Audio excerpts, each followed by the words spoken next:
Padmas mini കിച്ചണിലേക്ക് എല്ലാവർക്കും സ്വാഗതം. ഇതൊരു തോരനാണെന്ന് എല്ലാവർക്കും മനസ്സിലായി കാണും. പക്ഷേ ഇത് കഴിച്ചു നോക്കിയാൽ പോലും എന്താണെന്ന് മനസ്സിലായില്ല. എന്താണെന്ന് നമുക്ക് നോക്കാം. ഇപ്പോൾ മനസ്സിലായില്ലേ? കത്തിരിക്ക കൊണ്ടുള്ള തോരനാണ് നിങ്ങൾ കണ്ടത്. കഴുകി വൃത്തിയാക്കുക. ഇടത്തരം 3 കത്തിരിക്ക, 2 സവാള എന്നിവ കട്ട് ചെയ്തെടുക്കുക. ഒരു പാനിൽ 1 സ്പൂൺ വെളിച്ചെണ്ണ ഒഴിച്ച് ഒന്ന് ചൂടാവുമ്പോൾ 1/4 സ്പൂൺ കടുകിട്ട് പൊട്ടിക്കുക. 2 വറ്റൽമുളക്, കറിവേപ്പില എന്നിവയിട്ട് ഒന്ന് ചൂടാക്കുക. ഇനി ഇതിലേക്ക് സവാള ഇട്ട് കൊടുക്കാം. സവാള ഇട്ടതിന് ശേഷം ചെറുതായി ഒന്ന് വഴറ്റിയെടുക്കുക. വളരെ ഈസിയായി നമുക്ക് ഈ തോരൻ ഉണ്ടാക്കിയെടുക്കാം. ഇനി അതിലേക്ക് കട്ട് ചെയ്തെടുത്ത കത്തിരിക്ക ഇട്ട് കൊടുക്കാം. ഇനി എല്ലാം ഒന്ന് മിക്സ് ചെയ്യുക. ആവശ്യത്തിന് ഉപ്പ് ചേർത്ത് നന്നായി ഇളക്കി യോജിപ്പിച്ച് മൂടി വെച്ച് വേവിക്കുക.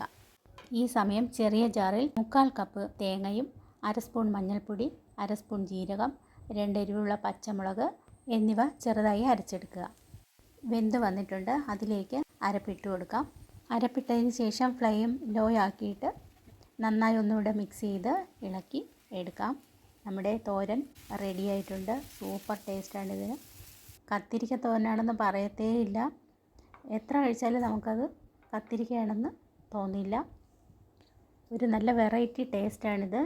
നല്ല സൂപ്പർ ടേസ്റ്റാണ്. തീർച്ചയായും നിങ്ങളിത് ഉണ്ടാക്കി നോക്കുക. ഇതെല്ലാവർക്കും ഇഷ്ടപ്പെടുന്ന ഒരു തോരനാണ്.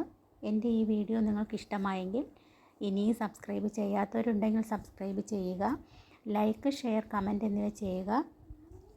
ബെൽ ബട്ടൺ ക്ലിക്ക് ചെയ്യുക. അടുത്ത പുതിയൊരു വീഡിയോയുമായി എത്തുന്നതുവരെ ഗുഡ് ബൈ.